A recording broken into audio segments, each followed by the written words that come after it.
Je vous salue, chers auditeurs. Ce soir, nous allons faire un voyage à travers l'un des mystères les plus fascinants de notre époque. La question de savoir ce qu'est la réalité et si nous pouvons être sûrs de l'authenticité de notre existence. Imaginez que vous vous réveillez au milieu de la nuit. Le silence enveloppe votre maison et seul le faible bourdonnement de la ville nocturne se fait entendre quelque part au loin. Vous vous allongez dans votre lit, regardant le plafond, et soudain vous avez une pensée étrange. Et si tout cela n'était qu'une illusion? Et si ce que vous appelez la réalité n'était en fait que le reflet de quelque chose d'autre? Ces questions ne sont pas nouvelles.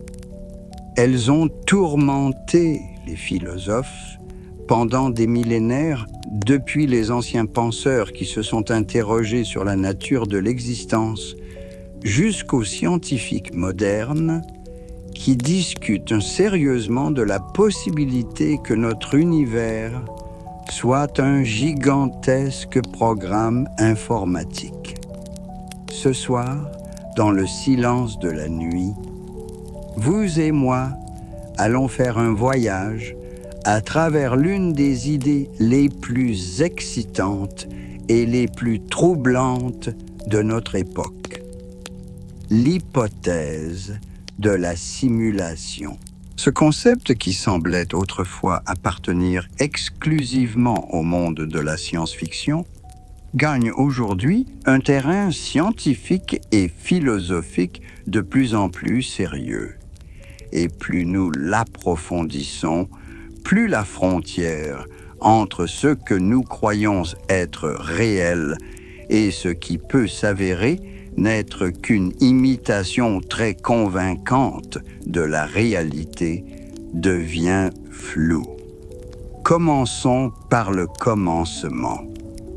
Qu'est-ce que l'hypothèse de la simulation? Elle repose sur une idée simple mais vertigineuse. Notre réalité pourrait être une simulation créée artificiellement, gérée par un ordinateur ou un simulateur surpuissant. Nous, qui vivons à l'intérieur de cette simulation, pouvons être totalement inconscients de son irréalité, tout comme les personnages d'un jeu vidéo ne savent pas que leur monde a été créé par des programmeurs. Cette idée n'est pas née du néant. Elle trouve ses racines dans de profondes réflexions philosophiques sur la nature de la réalité, mais elle a pris sa forme moderne grâce aux travaux de penseurs tels que Hans Moravec et surtout Nick Bostrom. C'est ce dernier qui a formulé ce que l'on appelle aujourd'hui le trilemme de la simulation, un raisonnement logique qui nous confronte à trois possibilités, dont l'une, au moins, doit être vraie. Mais avant de nous plonger dans les arguments logiques, permettez-moi de vous raconter comment cette idée a mûri dans l'esprit de l'humanité. La question de la nature de la réalité a toujours été au cœur de la conscience humaine. Même les philosophes de l'Antiquité s'interrogeaient. Pouvons-nous être sûrs que nos sens ne nous trompent pas? Les images que nous voyons ne sont-elles que des ombres sur le mur d'une caverne, comme le suggérait Platon? Plus récemment, le philosophe français René Descartes a proposé une expérience mentale avec un démon maléfique capable de nous faire éprouver de fausses sensations. Au XXe siècle, cette idée a été transformée en hypothèse du cerveau dans une fiole. Imaginez que votre cerveau soit retiré de votre corps et placé dans un milieu nutritif et que des électrodes le stimulent de manière à ce que vous continuiez à éprouver les mêmes sensations qu'auparavant. Comment savoir si vous n'êtes qu'un cerveau dans un flacon?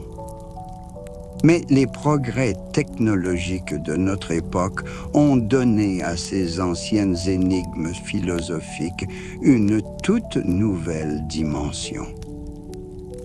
Quand on voit la rapidité avec laquelle la technologie informatique se développe, comment nos jeux deviennent de plus en plus réalistes, comment l'intelligence artificielle commence à rivaliser avec l'esprit humain, l'idée que notre réalité pourrait être une simulation ne semble plus relever de la pure fantaisie. Imaginez que dans 100 ans, ou dans 1000 ans, l'humanité ou une autre civilisation intelligente aura atteint un tel niveau de développement technologique qu'elle sera capable de créer des simulations absolument convaincantes de la réalité. Des simulations si détaillées et si complexes que les êtres qui y vivront ne pourront pas les distinguer de la vraie réalité. Si de telles simulations sont possibles, il est logique de penser qu'elles seront nombreuses, car lorsque nous disposons d'un outil puissant, nous avons tendance à l'utiliser encore et encore. Posez-vous maintenant la question suivante.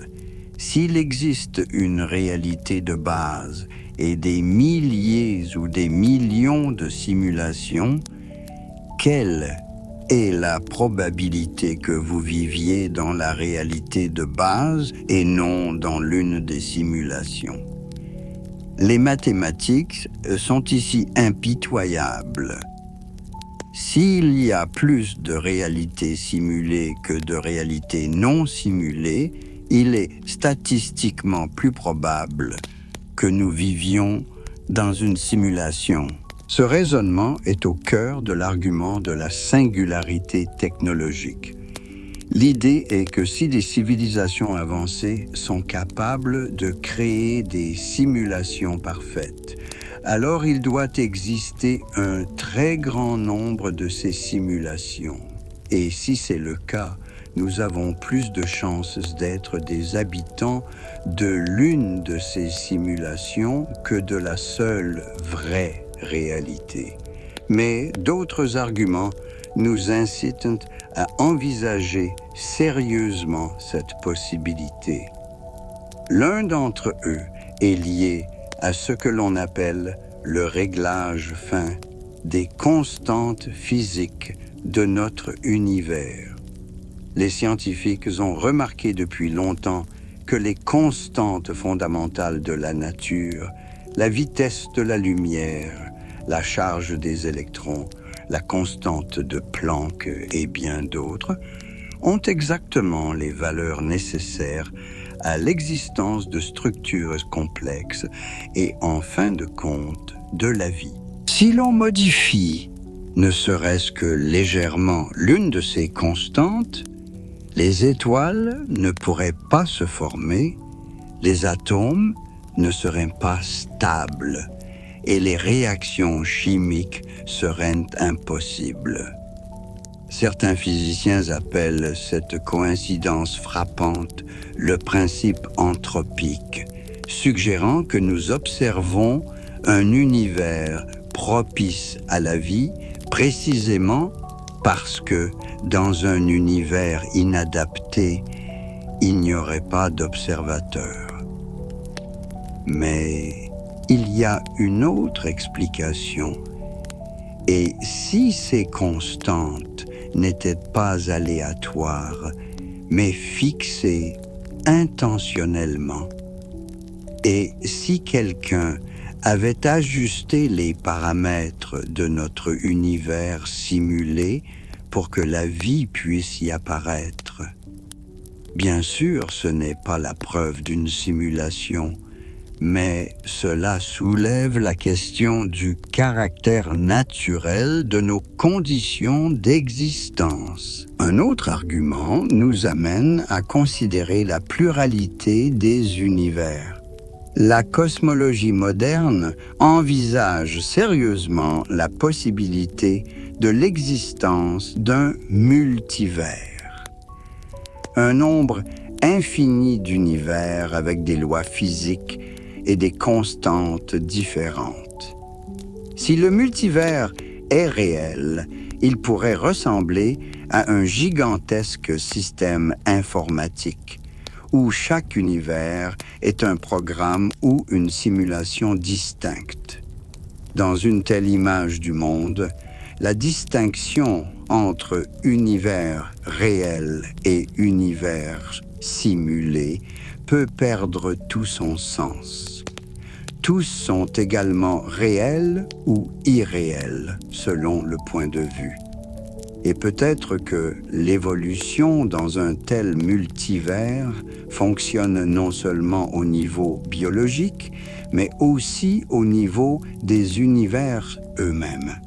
Les réalités stables et réussies continuent d'exister et donnent naissance à de nouvelles variations, tandis que les réalités ratées disparaissent. Mais délaissons un instant ces échelles cosmiques pour nous tourner vers quelque chose de plus proche et de plus intime, notre propre conscience. L'un des arguments les plus frappants en faveur de la simulation provient de l'analyse de notre perception de la réalité. Pensez-y. Tout ce que vous savez du monde vous parvient par l'intermédiaire de vos sens.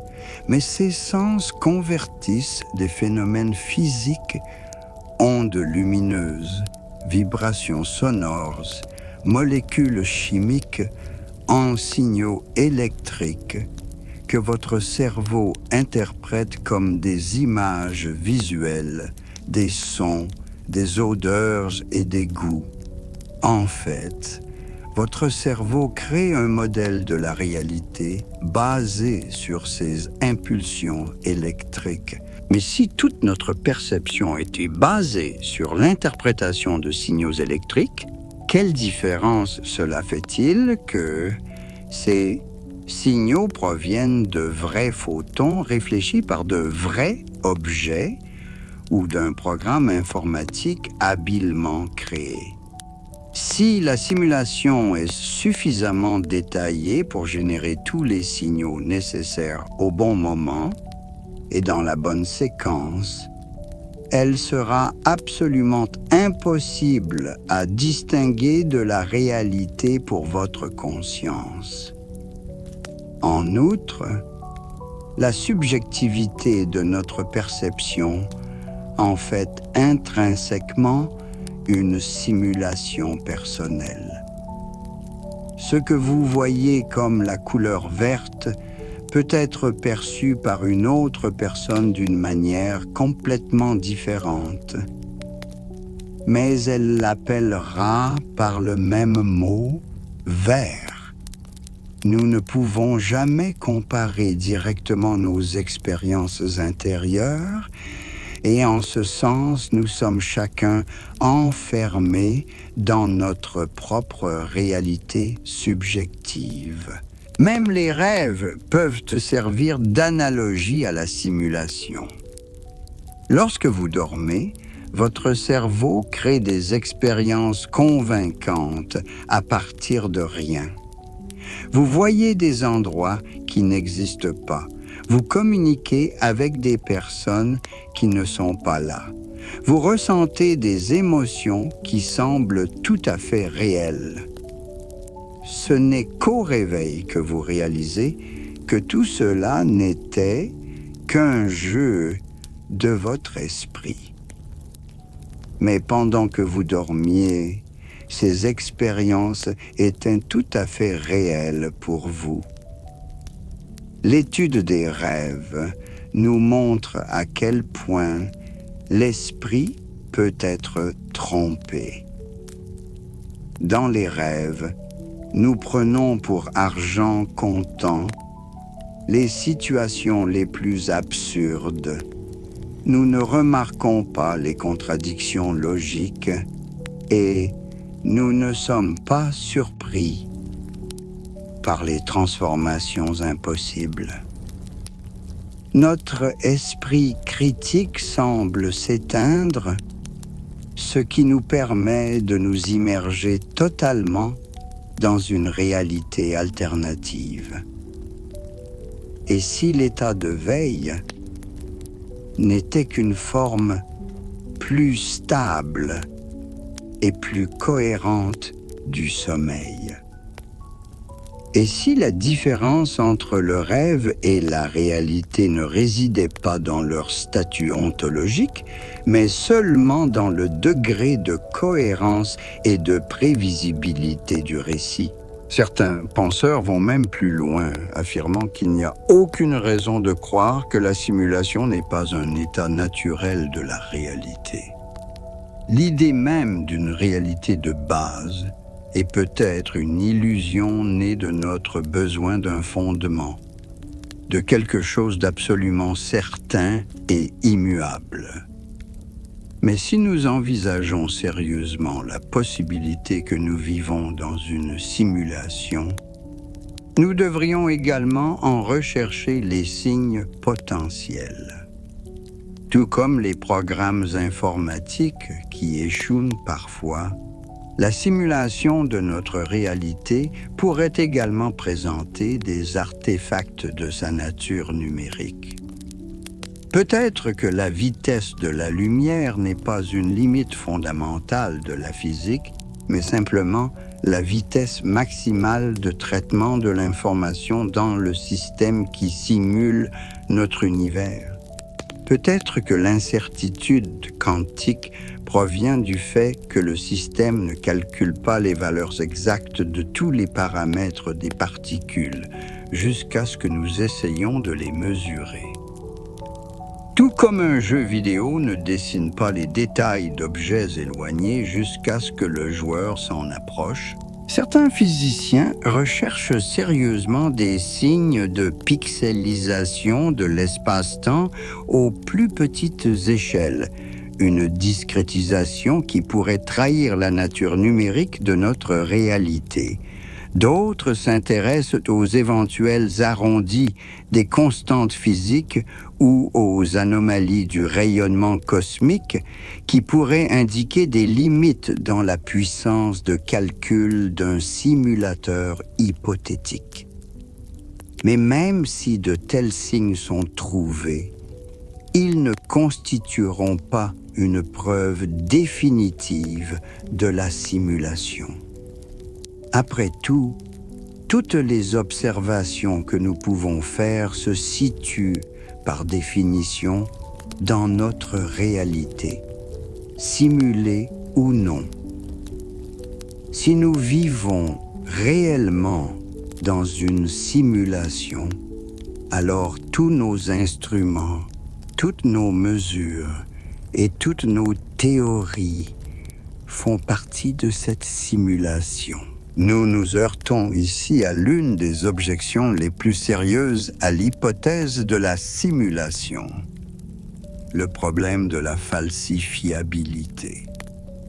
Karl Popper a affirmé qu'une théorie scientifique doit être fondamentalement réfutable. Il doit y avoir une possibilité d'expérience ou d'observation qui puisse la réfuter. Mais comment pouvons-nous réfuter une hypothèse de simulation si toutes les données que nous obtenons peuvent faire partie de la simulation elle-même? Cependant, est-il juste d'appliquer le critère de Popper à une hypothèse philosophique? Après tout, l'hypothèse de la simulation n'est pas tant une théorie scientifique au sens strict qu'une déclaration métaphysique sur la nature de la réalité. Et comme toute affirmation métaphysique, elle peut être utile pour penser le monde, même si elle ne peut être prouvée ou réfutée empiriquement.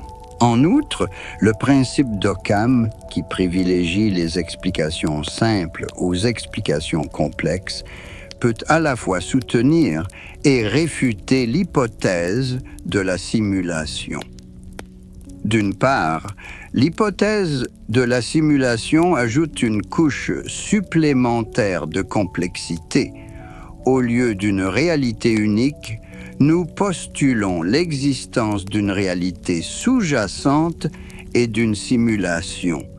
D'autre part, étant donné la nature subjective de notre perception, la simulation peut être l'explication la plus naturelle du fonctionnement de la conscience. Laissons de côté les arguments purement logiques et intéressons-nous à la manière dont l'idée de simulation se manifeste dans notre culture et affecte la compréhension que nous avons de nous-mêmes. En effet, l'hypothèse de la simulation n'est pas seulement un concept philosophique abstrait. Elle reflète des changements profonds dans la façon dont nous comprenons la réalité à l'ère numérique. Le philosophe français Jean Baudrillard a prédit à la fin du XXe siècle l'avènement de l'ère de la simulation totale.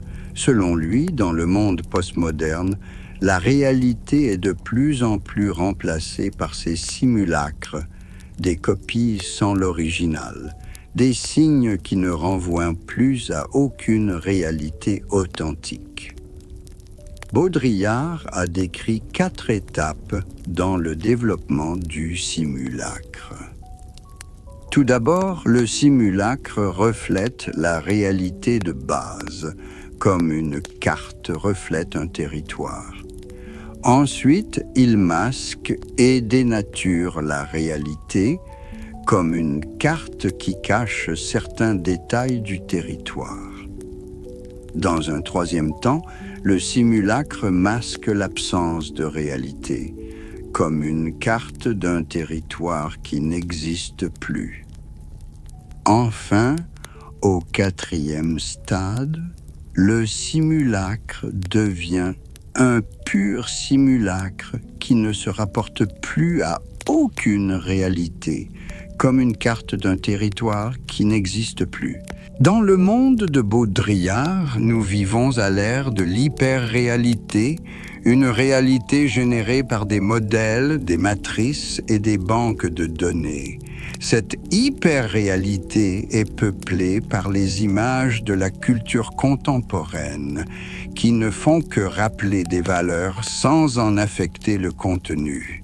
Ici, les effets précèdent les causes et les simulacres prennent une vie propre, indépendante de toute réalité originelle. N'est-ce pas le monde dans lequel nous vivons aujourd'hui? Les médias sociaux créent des versions de nous-mêmes qui peuvent être plus réelles pour les autres que notre personnalité physique. De plus en plus, l'actualité n'est plus le reflet des événements, mais les événements eux-mêmes. Les marchés financiers réagissent aux rumeurs et aux attentes qui créent elles-mêmes la réalité économique. Les hommes politiques vivent dans un monde de sondage d'opinion qu'ils façonnent eux-mêmes par leurs déclarations. Dans ce contexte, l'hypothèse de la simulation cesse d'être une spéculation philosophique exotique et devient une description de notre réalité quotidienne. Nous vivons déjà dans un monde de simulation. La seule question qui subsiste est de savoir à quel point cette simulation pénètre dans le tissu même de l'être. Il est important de comprendre la différence entre la simulation est la simple manipulation ou la tromperie. Dans la manipulation, il y a une vraie réalité qui est cachée ou déformée. Dans la simulation, en revanche, il n'y a pas de vérité cachée. Elle crée sa propre réalité qui échappe à la dichotomie du vrai et du faux. Les médias de masse modernes créent ce que l'on peut appeler le monde de l'écran. Les écrans de nos téléphones, ordinateurs et télévisions deviennent des fenêtres sur des réalités fictives qui sont transmises à notre conscience. Et plus nous passons de temps dans ces mondes d'écran, plus il devient difficile de distinguer le réel de l'artificiel. Mais les écrans ne sont qu'un début. Les progrès de la technologie de la réalité virtuelle et augmentée promettent de créer des simulations encore plus convaincantes. Aujourd'hui déjà, les casques de réalité virtuelle peuvent tromper nos sens de manière si convaincante que nous commençons à réagir physiquement aux objets virtuels. Et demain, les interfaces neuronales pourraient nous permettre de stimuler directement notre cerveau, créant ainsi des expériences impossibles à distinguer de la réalité. Dans cette perspective, la frontière entre le réel et le virtuel n'est pas seulement floue, elle peut disparaître complètement. Et peut-être ne s'agit-il pas d'un problème à résoudre, mais d'une nouvelle réalité à laquelle il faut s'adapter. La modélisation a toujours été une méthode importante de la cognition humaine. Nous étudions des systèmes complexes en construisant des modèles simplifiés. Nous prédisons l'avenir en construisant des modèles de scénarios possibles. Nous comprenons le passé en créant des reconstructions historiques. D'une certaine manière, toute notre connaissance du monde est une modélisation. Nous remplaçons les objets réels par leurs images dans notre esprit. La technologie informatique a considérablement élargi nos capacités de modélisation. Nous pouvons créer des mondes virtuels dotés de leurs propres lois physiques, les peupler d'êtres artificiels et observer l'évolution de systèmes complexes. La modélisation virtuelle a un pouvoir cognitif étonnant. Elle nous permet d'explorer différentes variantes d'événements, de jouer des scénarios alternatifs, d'étudier des systèmes dans des conditions impossibles dans le monde réel.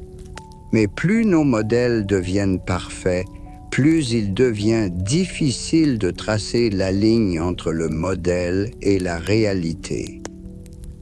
Si un modèle reproduit toutes les propriétés observables d'un système, en quoi n'est-il pas un système?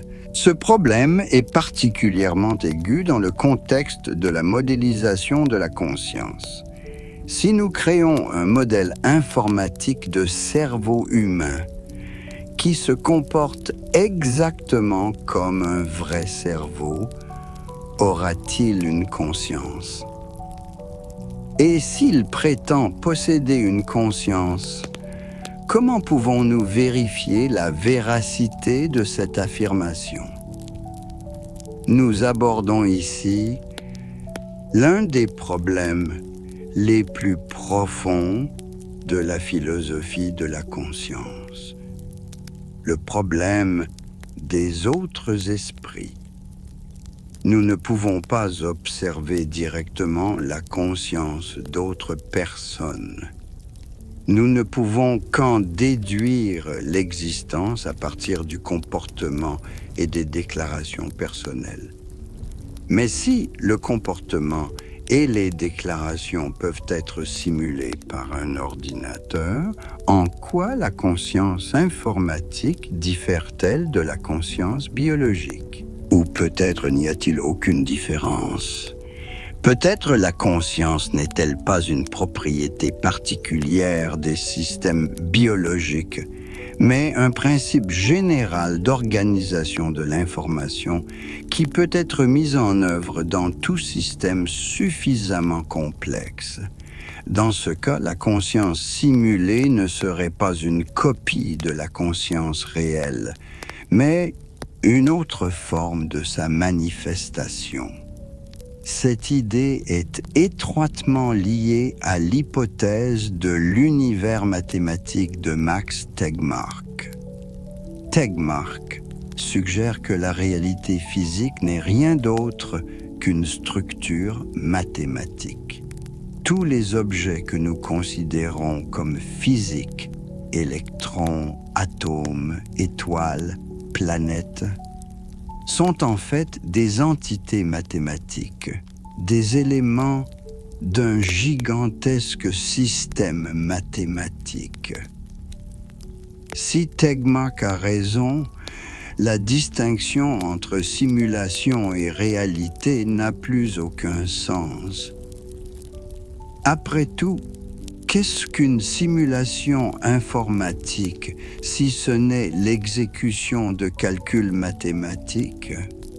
Si la réalité elle-même est mathématique, alors sa simulation ne sera pas une copie de la réalité, mais une autre façon de réaliser la même structure mathématique. Dans cette perspective, notre univers pourrait être l'une des nombreuses structures mathématiques, toutes aussi réelles les unes que les autres.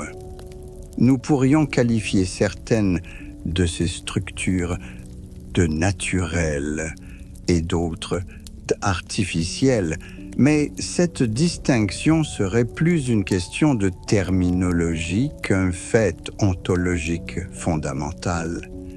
Mais même si nous ne sommes pas prêts à accepter une image mathématique aussi radicale du monde, le développement de la technologie soulève inévitablement des questions sur la nature de la réalité et sur la place que nous y occupons. Le mouvement transhumaniste voit dans la technologie une opportunité d'améliorer radicalement la nature humaine. Ses partisans rêvent de créer un post-humain, un être doté de capacités mentales et physiques améliorées, d'une mémoire parfaite, d'une absence de maladie et de vieillissement, d'une jeunesse et d'une énergie illimitée. Le transhumanisme repose sur l'idée de la convergence NBIC, la fusion des nanotechnologies, des biotechnologies, des technologies de l'information et des technologies cognitives. Cette convergence peut conduire à la création d'une nouvelle civilisation où les frontières entre le biologique et l'artificiel, le réel et le virtuel deviennent indiscernables. Imaginez un avenir où votre conscience peut être téléchargée dans un ordinateur, où vous pouvez vivre dans des mondes virtuels impossibles à distinguer de la réalité, où votre personnalité peut exister simultanément dans de multiples copies, explorant différentes possibilités. Dans un tel monde, la question de savoir quelle réalité est réelle perdrait tout son sens. Mais l'utopie transhumaniste a un côté sombre. les critiques mettent en garde contre la possibilité de créer un monde plus hiérarchique et conflictuel où les humains améliorés domineront les humains ordinaires. Ils craignent la perte de la notion d'universel et l'instauration d'une tyrannie douce de l'élite technologique. En effet, si la réalité devient programmable, qui contrôlera le programme? Si nos expériences peuvent être créées artificiellement, comment pourrons-nous distinguer les émotions authentiques des émotions imposées? Si notre mémoire peut être altérée, comment conserverons-nous notre identité? Ces questions ne sont plus purement théoriques. Aujourd'hui déjà, nous voyons comment les réseaux sociaux influencent notre humeur et notre comportement. Comment les algorithmes façonnent nos préférences et nos croyances. Comment les mondes virtuels des jeux informatiques deviennent des lieux où les gens passent une grande partie de leur vie. Les jeux vidéo méritent une attention particulière dans le contexte de notre conversation. Ils représentent peut-être la forme de simulation la plus convaincante dont nous disposons aujourd'hui. Dans les jeux, nous pouvons jouer le rôle d'autres êtres, explorer des mondes fantastiques et vivre des aventures impossibles dans la vie ordinaire. Le jeu, au sens philosophique du terme, est la libre expression d'une personne, ce qui implique une ouverture au monde du possible. Il peut être à la fois reconnaissable et méconnaissable, à la fois substantiel et superficiel.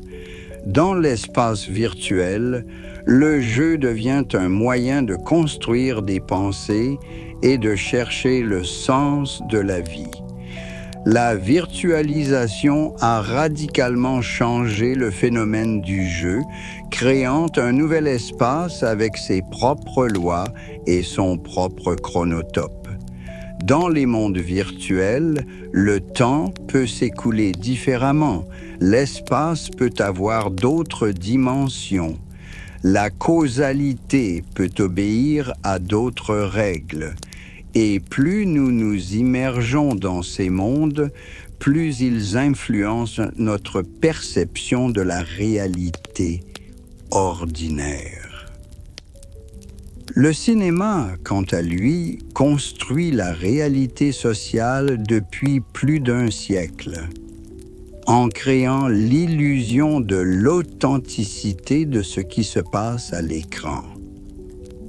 Les effets spéciaux modernes visent la représentation la plus réaliste possible de l'irréel, évoquant la foi du spectateur et créant un effet de réalité pour une vie temporaire dans le monde créé. Des films anti-utopiques tels que Matrix ont préfiguré de nombreuses questions dont nous discutons aujourd'hui. Dans ce film, l'humanité vit dans une simulation totale créée par l'intelligence artificielle et seuls quelques privilégiés connaissent la vérité sur la nature de la réalité. Matrix est devenue une puissante métaphore de notre époque, une époque où les frontières entre le réel et le virtuel sont de plus en plus floues. Mais l'influence la plus profonde sur notre perception de la réalité n'est peut-être pas le cinéma ou les jeux, mais les technologies de l'information en général. Nous vivons dans une société de l'information dominée par l'information. Les symboles, les idées et les images Cela a donné naissance à la génération numérique qui, dès l'enfance, s'habitue à un flux dense d'informations et a besoin d'une présence constante en ligne. Les technologies de l'information et de la communication transforment radicalement notre perception du temps. Elles créent un sentiment d'instantanéité de l'existence, perturbent la cohérence du mode de fonctionnement temporel, passé, présent et futur, et réduisent la perspective temporelle. Le temps commence à être perçu comme un piège, comme un voleur de ressources temporelles, ce qui entraîne une dépendance aux médias. Douglas Rushkoff a décrit le phénomène du choc du présent, une réaction panique et pathologique à la vie dans un monde où tout se passe en même temps. Dans un tel monde, la narration est perturbée. La digiphrénie, l'existence simultanée d'une personne dans différents espaces médiatiques se manifeste et un étrange désir d'achèvement dans le présent infini se fait jour. L'utilisation excessive des technologies de l'information et de la communication peut conduire à une dépendance psychologique lorsque le multimédia devient un substitut à la vie réelle et un moyen d'échapper à la réalité. Mais qu'est-ce que la vraie vie dans un monde où la plupart de nos communications se font par l'intermédiaire d'écrans, où notre travail peut se dérouler entièrement dans l'espace numérique, où nos divertissements, nos achats et même nos relations amoureuses sont médiatisés par la technologie? Les risques psychophysiologiques de cette nouvelle réalité sont déjà bien documentés. Troubles musculo-squelettiques, déficience visuelle, stress technologique, déclin de la mémoire, troubles du sommeil. Mais les changements dans la structure même de notre conscience pourraient être encore plus graves. Dans l'espace virtuel, une personne peut créer n'importe quelle image, changer d'âge, de sexe, de statut. Cela donne une liberté de communication, mais cela crée aussi une identité imaginaire. Le problème est que notre système nerveux n'est pas toujours capable de faire la distinction entre les situations réelles et imaginaires, ce qui conduit à la fusion de l'espace et du temps physique et non physique. Le phénomène de la schizophrénie temporelle apparaît. L'incapacité de synchroniser le temps réel et le temps virtuel, ce qui peut conduire à l'incapacité de la psyché à former une image complète de son propre moi. Une personne commence à vivre dans plusieurs flux temporels, chacun ayant sa propre logique et ses propres exigences propres. Pourtant, la vie matérielle du corps continue à se dérouler dans le monde constant. C'est peut-être le dernier critère de distinction entre les réalités. Le corps meurt de faim, se fatigue, vieillit indépendamment des mondes virtuels dans lesquels la conscience se promène. Mais même ce critère peut être temporaire. Le développement des biotechnologies et des neurointerfaces peut éventuellement rendre les sensations corporelles programmables. L'obscurcissement constant de l'esprit par les médias peut nuire à la connaissance de soi. Les personnes dépendantes des médias sont souvent incapables de modéliser leur avenir de manière adéquate et rationnelle, s'attendant à ce que les biens apparaissent d'eux-mêmes. Elles vivent dans un présent perpétuel où chaque instant exige une gratification immédiate, mais n'offre pas de sens durable. Mais peut-être ne s'agit-il pas d'une dégradation, mais d'une adaptation à une nouvelle réalité. Peut-être que le temps linéaire et l'identité stable n'étaient que des artefacts de l'ère industrielle et qu'une existence en réseau multiple et fluide est plus conforme à la nature de la conscience. Dans ce contexte, des communautés virtuelles émergent, des réseaux de connexions interpersonnelles qui fournissent une interaction sociale, un soutien et un sentiment d'appartenance. Elles se distinguent des communautés réelles par la forme textuelle de la communication, la possibilité d'élaborer de nouvelles règles et une liberté de parole pratiquement illimitée. Certaines de ces communautés se transforment en cyber-États ou en micronations. Des États virtuels mais potentiellement souverains qui ne sont pas liés à un territoire et sont créés dans l'espace de communication. Ils peuvent imiter les caractéristiques d'un État en commençant comme un jeu qui peut se transformer en une société à part entière s'il devient plus significatif pour les participants qu'une société normale. Le manifeste de la cyber-religion décrit le cyberespace comme un monde où les individus n'ont pas de corps, ce qui permet d'éviter la coercition et les préjugés raciaux ou économiques. Dans un tel monde, la seule monnaie est l'idée, la seule arme est l'argument, le seul pouvoir est le consensus. Bien sûr, les cyber-États ne sont pas encore reconnus au niveau international. Mais que se passera-t-il si, à l'avenir, les communautés virtuelles deviennent plus importantes que les communautés géographiques?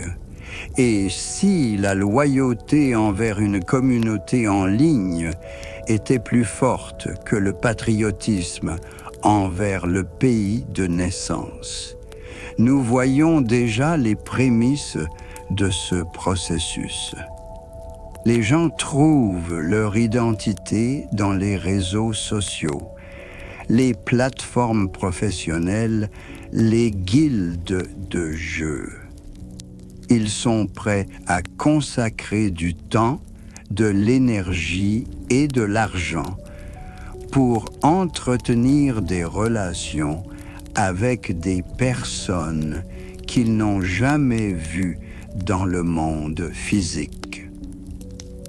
Pour beaucoup, les amis virtuels deviennent plus proches que les colocataires. Nous abordons ici une autre dimension de l'hypothèse de la simulation, la dimension sociale. Il ne s'agit peut-être pas seulement de savoir si la réalité physique est simulée, mais aussi dans quelle mesure nos relations sociales, nos émotions, notre culture sont simulées. Les réseaux sociaux créent l'illusion de la communication.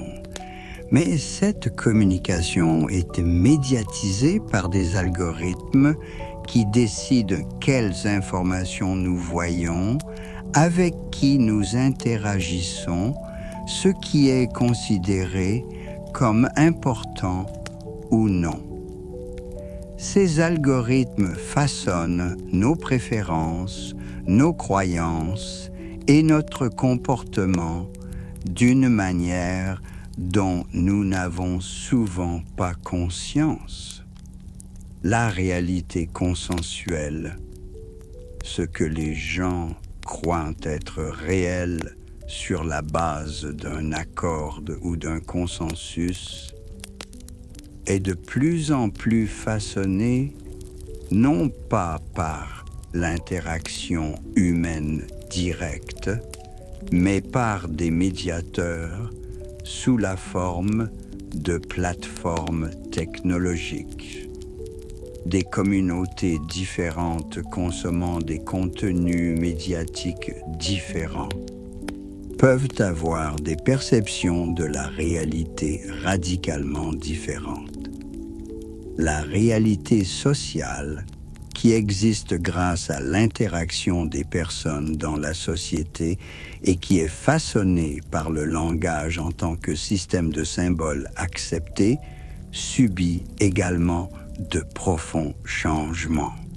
Le langage de l'Internet, les emojis, les mèmes, crée de nouvelles formes de signification qui peuvent ne pas être comprises par les générations plus anciennes. L'intentionnalité de la conscience. La capacité du cerveau humain à imaginer des objets et des états du monde différents de ce qu'ils sont en réalité. À l'ère numérique bénéficie de nouveaux outils et de nouvelles possibilités. Nous pouvons non seulement imaginer des réalités alternatives, mais aussi les créer, les partager avec d'autres et y vivre. En ce sens, l'hypothèse de la simulation n'est peut-être pas tant une question sur la nature métaphysique de la réalité qu'une description de la manière dont la conscience humaine est organisée en principe. Peut-être avons-nous toujours vécu dans des simulations, d'abord dans les mythes et les religions, puis dans les idéologies et les récits nationaux, et aujourd'hui dans les technologies numériques. Et peut-être que ce n'est pas un problème, mais une caractéristique. La capacité de créer et d'habiter des réalités alternatives est peut-être ce qui fait de nous des êtres humains. L'Homo sapiens est un être pensant, mais aussi un être imaginant, un être simulant. Dans ce cas, la question n'est pas de savoir si nous vivons dans une simulation, mais quelle simulation nous choisissons, comment nous les construisons, comment elles nous affectent et comment nous pouvons les affecter. La question est de savoir si nos simulations nous rendent plus humains ou moins humains, si elles nous renforcent ou nous limitent. Il est important de rappeler ici le concept de monde de la vie, c'est-à-dire la somme des évidences immédiates qui façonnent l'orientation et le comportement de l'homme. C'est la base pré-philosophique et pré-scientifique de la conscience, le domaine des certitudes acceptées sans preuve. Le monde dans lequel nous vivons aujourd'hui est inextricablement lié à la technologie. Le smartphone est devenu une extension de notre mémoire, l'Internet une source de connaissances, les médias sociaux un moyen d'entretenir des relations. Nous ne réfléchissons pas au fonctionnement de ces technologies. Nous les utilisons simplement comme un élément naturel de notre existence. Et il n'y a rien d'inhabituel à cela. Le monde de la vie a toujours été constitué de choses prises sur le vif. L'homme primitif n'a pas analysé la nature du feu, mais l'a utilisé pour cuire les aliments. Le paysan médiéval n'étudiait pas la botanique, mais savait quand semer le grain. Le citadin moderne ne comprend pas la structure d'une voiture, mais il la conduit tous les jours. Les problèmes surviennent lorsque notre monde de vie commence à se contredire, lorsque différentes parties de ce monde offrent des images incompatibles de la réalité. C'est ce qui se passe aujourd'hui. Le monde physique nous dit une chose, le monde numérique une autre, et nous nous retrouvons déchirés entre les deux.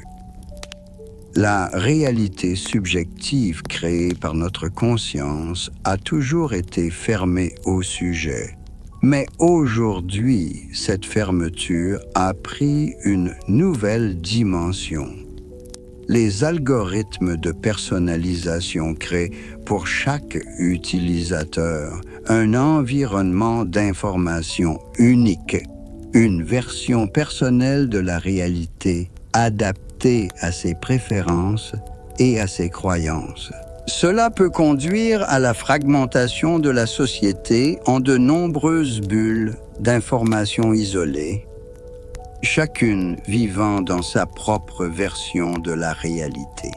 Et si ces versions deviennent trop différentes, le dialogue public, le processus démocratique et le discours scientifique deviennent impossibles.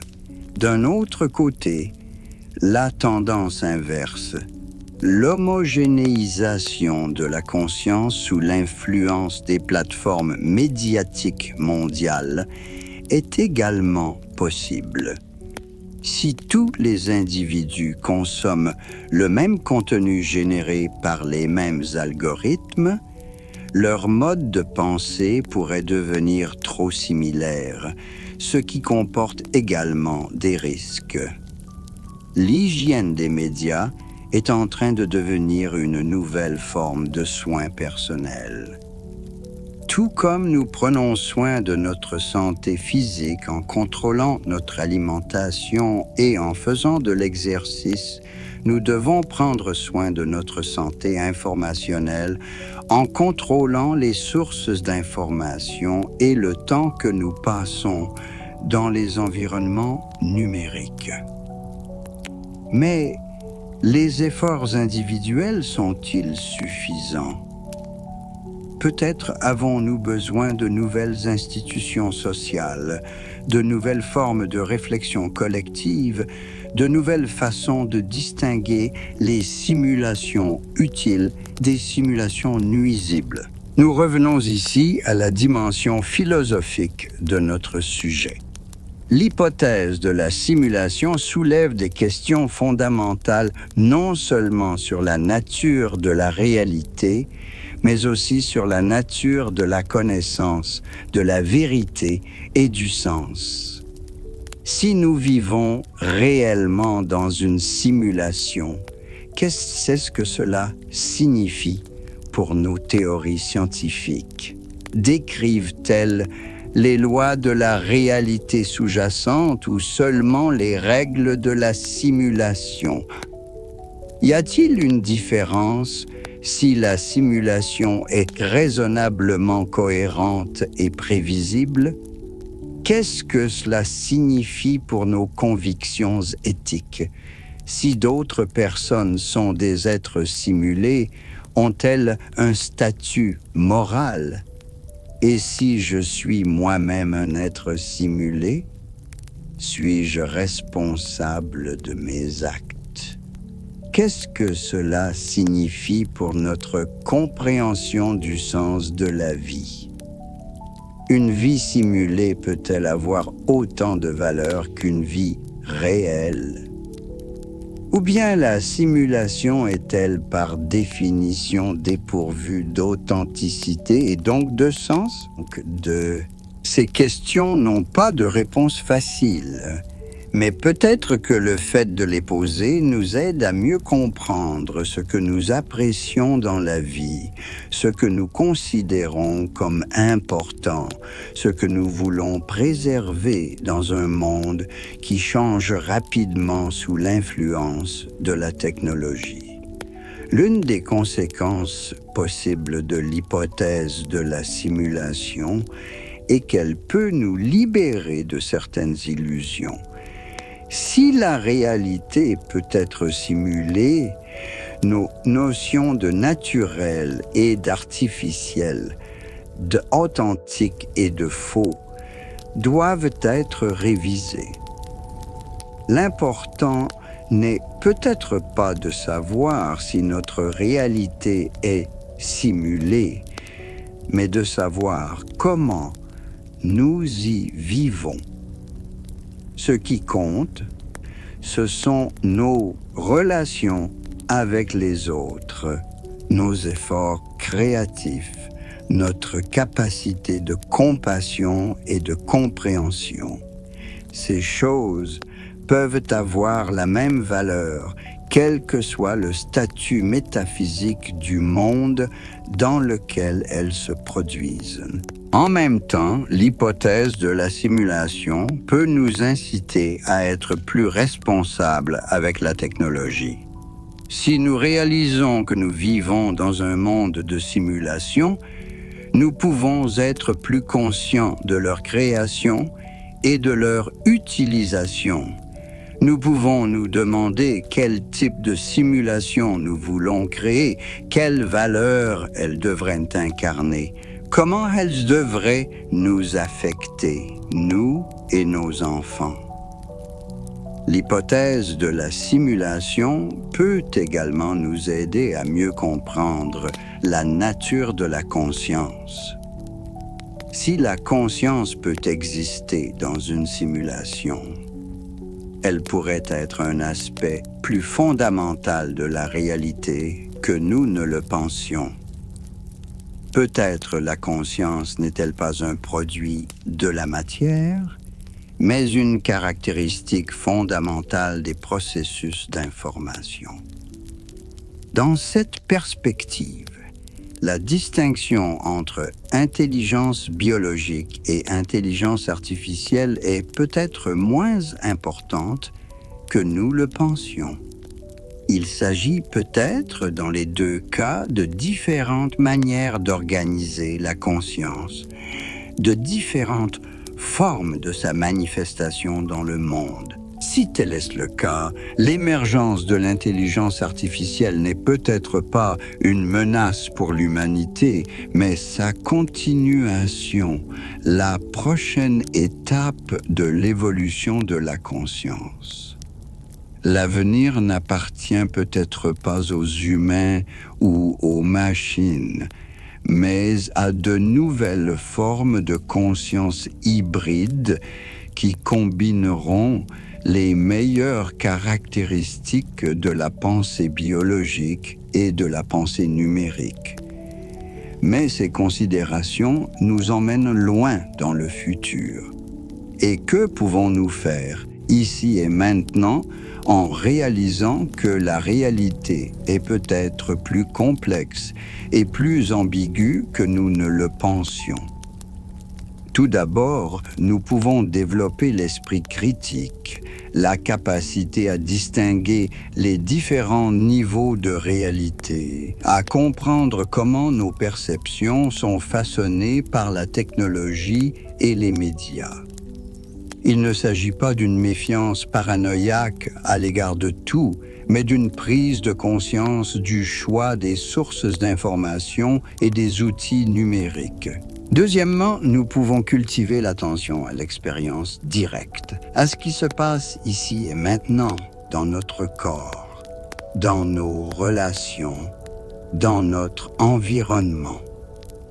Quel que soit le statut métaphysique de cette expérience, elle reste la base de notre existence.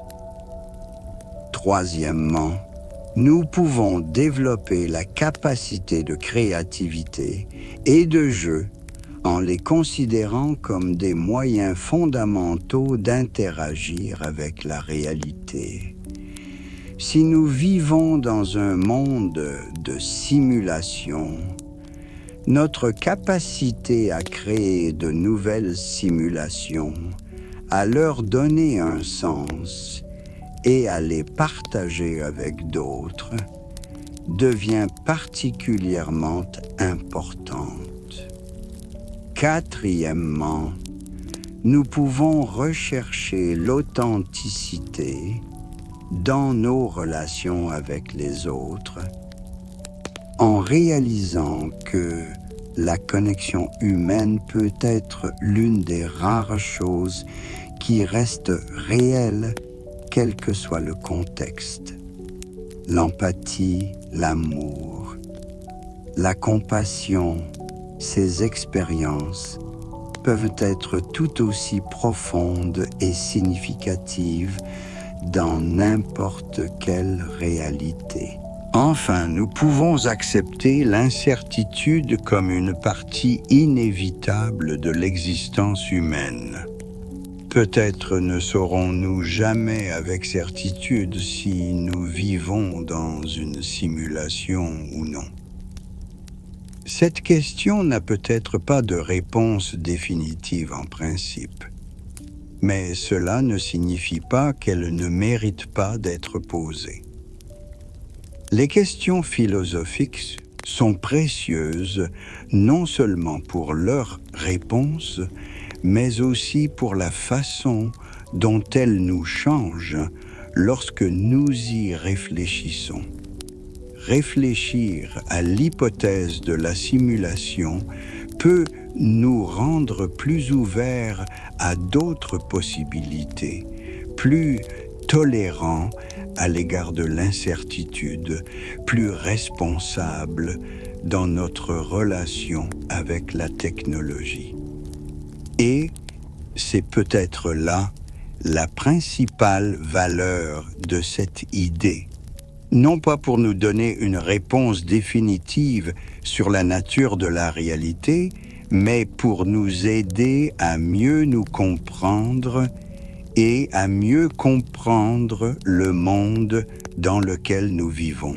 La nuit s'achève et les premières lueurs de l'aube traversent les fenêtres.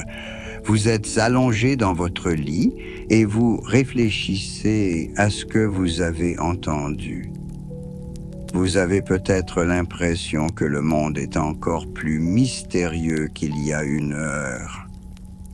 Peut-être vous sentez-vous un peu étourdi en réalisant que la réalité n'est peut-être pas telle que vous l'aviez imaginée. Mais cette prise de conscience a quelque chose de libérateur. Si les frontières de la réalité ne sont pas aussi rigides que nous le pensions, alors peut-être que les frontières du possible sont plus larges que nous le pensions. Si nous vivons dans un monde de simulation, nous avons le pouvoir d'influencer ces simulations, de participer à leur création, de choisir celles qui nous rendent plus humains.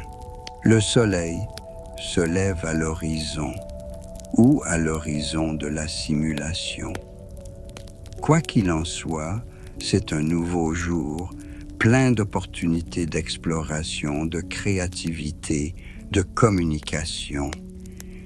Et c'est peut-être là, dans notre capacité à trouver du sens et de la beauté dans chaque réalité, que réside la vérité la plus profonde sur ce que signifie être humain. L'hypothèse de la simulation n'est pas seulement un problème technique pour les physiciens et les programmeurs. C'est un miroir qui reflète nos questions les plus profondes sur la conscience, la réalité et le sens de l'existence. Et peut-être est-il plus important de ne pas trouver de réponse définitive à ces questions, mais de continuer à les poser, à s'interroger, à chercher. Parce qu'en fin de compte, la capacité à s'interroger sur le monde, à remettre en question l'évidence, à imaginer des alternatives, est ce qui fait de nous des êtres humains. Et cette capacité demeure en nous, quelle que soit la réalité dans laquelle nous vivons. Accueillez donc cette nouvelle journée avec ouverture et curiosité. Explorez le monde qui vous entoure, nouez des relations avec d'autres personnes, créez quelque chose de nouveau et de beau. Et n'oubliez pas, quelle que soit la nature de la réalité, votre vie en son sein reste unique et précieuse. Peut-être vivons-nous dans une simulation, peut-être pas. Mais quoi qu'il en soit, nous vivons. Et c'est en soi un miracle digne d'émerveillement et de gratitude. Et maintenant, alors que notre conversation nocturne touche à sa fin, permettez-moi de vous faire part d'une dernière réflexion. Les rêves sont peut-être la forme de simulation la plus ancienne et la plus naturelle dont dispose la conscience humaine. Chaque nuit, lorsque nous fermons les yeux, nous sommes plongés dans des réalités alternatives où d'autres lois s'appliquent, où le temps s'écoule différemment, où l'impossible devient possible. Et c'est peut-être dans les rêves que nous nous rapprochons de la véritable nature de la réalité. Dans les rêves, la conscience est libérée des entraves de la logique et de la causalité, ce qui nous permet d'explorer des espaces de pure possibilité. Dans les rêves, nous pouvons être n'importe qui, être n'importe où, vivre des expériences qui n'existent pas à l'état de veille. Le sommeil est une simulation personnelle de chacun d'entre nous, unique et non reproductible. Et peut-être que la qualité de nos rêves dépend des pensées avec lesquelles nous nous endormons, des images que nous portons dans notre conscience, des questions que nous posons au monde avant de partir en voyage nocturne. Aujourd'hui, nous avons réfléchi aux limites de la réalité, à la nature de l'existence, à la possibilité que notre monde soit plus grand et plus surprenant que nous ne l'imaginions. Nous avons parlé de simulation et de simulacre, de monde virtuel et de réalité numérique, et de la manière dont la technologie modifie notre perception de nous-mêmes, et que ces réflexions deviennent les graines de vos rêves. Puissiez-vous rêver d'un espace infini de possibilités, où chaque étoile est une réalité différente, chaque galaxie un mode d'existence différente. Puissiez-vous rêver d'un cosmos où les frontières entre le réel et l'imaginaire se dissolvent dans la lueur des étoiles lointaines, où le temps et l'espace deviennent de simples jeux de la conscience, où vous pouvez voyager entre les mondes à la vitesse de la pensée. Puissiez-vous rêver de civilisations qui ont depuis longtemps franchi les frontières entre le biologique et le numérique, entre le naturel et l'artificiel, et pour lesquelles nos questions sur la simulation semblent aussi naïves que celles d'un enfant qui se demande si les arcs-en-ciel sont réels après la pluie. Puissiez-vous rêver que vous êtes vous-même le créateur des réalités, l'architecte des univers, et que vous avez entre vos mains le pouvoir de créer des mondes habités par la conscience et la beauté. Et puissiez-vous réaliser dans ce rêve qu'il importe peu que ces mondes soient simulés ou non. Ce qui compte, c'est qu'ils soient remplis de sens, d'amour et d'émerveillement devant le mystère de l'existence. Bonne nuit, et que vos rêves soient un pont entre les réalités que nous connaissons et celles que nous ne pouvons que deviner.